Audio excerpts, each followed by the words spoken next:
U.S. President Donald Trump is set to secure acquittal at his Senate impeachment trial. A verdict is expected within hours, but there was no sign of any nerves when he delivered his State of the Union address. President Trump received a divided welcome in the House of Representatives, the same place where he was impeached just last month. He called his achievements over the past 3 years the Great American Comeback. Mr. Trump also praised China, saying the two countries have the best relationship after their Phase 1 trade deal. They respect what we've done because, quite frankly, they could never really believe that they were able to get away with what they were doing year after year, decade after decade, without someone in our country stepping up and saying, that's enough. The real drama appeared on the sidelines as the showdown between Mr. Trump and Speaker Nancy Pelosi, or Speaker of the House Nancy Pelosi, resurfaced. The two shared an awkward moment when President Trump appeared to snub Mrs Pelosi's handshake. And then this happened.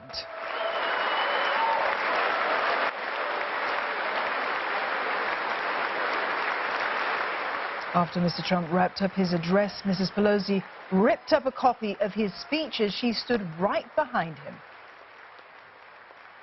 Our correspondent Simon Marks joins us live from Washington, D.C. Simon, it's the morning after the speech before. What will be the biggest talking points as America wakes up this morning?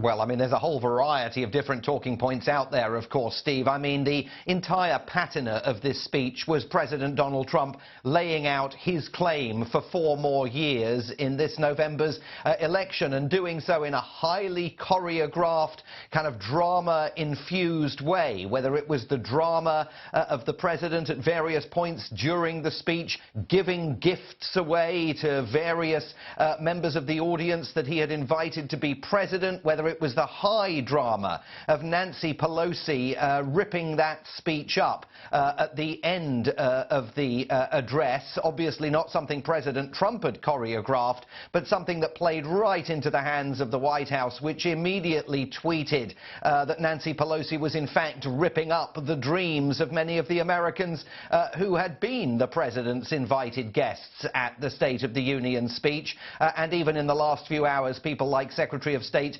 Mike Pompeo tweeting out images of Lisa Simpson as Nancy Pelosi and suggesting that Nancy Pelosi was basically acting like a petulant child.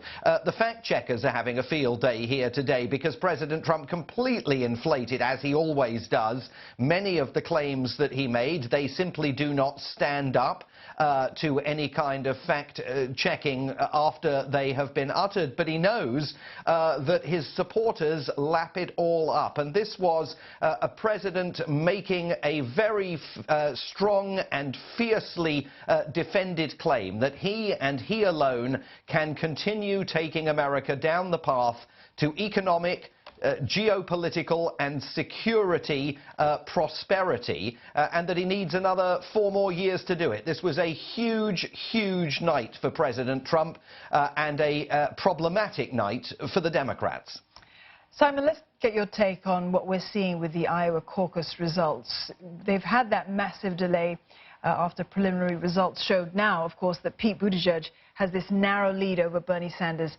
How big of a shock is that? Because Pete Buttigieg was popular in Iowa.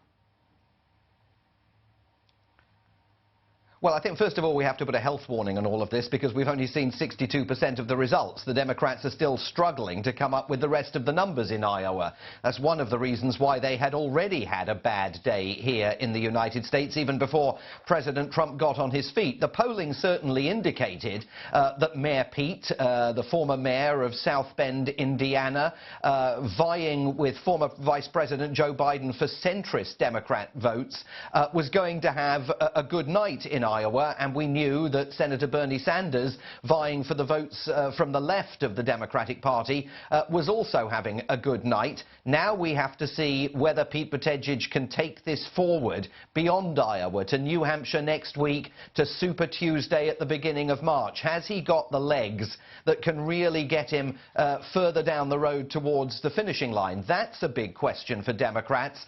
And an even bigger question for Democrats across the country is, faced with a populist showman like President Donald Trump, who won't even stipulate to the facts, but who put on a stunning show at that State of the Union address last night, do any of the candidates running for the Democratic Party's presidential nomination have the capacity to take him on in the arena and beat him this November? Should the party continue pursuing a centrist path by embracing someone like Pete Buttigieg or former Vice President Joe Biden, whose campaign seems to be in some trouble, or are they going to veer to the left ideologically? That's one of the reasons why President Trump on multiple occasions last night insisted to the American people that he will never allow socialism to take root in the United States. You can see that he is preparing himself for the possibility of the Democratic Party taking a leftward turn. Simon, thank you very much for that. That was our correspondent, Mark, reporting live from Washington, D.C.